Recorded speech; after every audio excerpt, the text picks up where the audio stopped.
Còn nghe thấy vui xíu cho nên tụi tao chơi cho cú chơi xưa. Ôi trời dù giờ đã tao nói chung một tiếng hè nè cho là mấy tiếng hè của cô một hệ sẽ rõ lên tiếng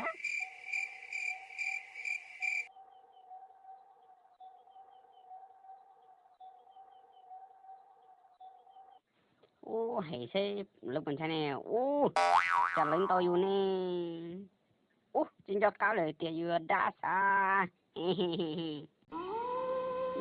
Từ đàn lì lì tao nghe thấy vui xíu tao.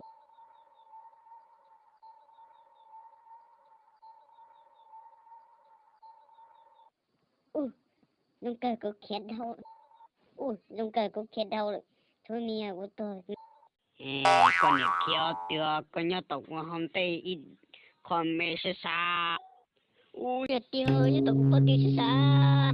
Chứ xa tiêu khét đau. Ôi da mù. ô chả tụi này chơi giàu trong tàu bây giờ tôi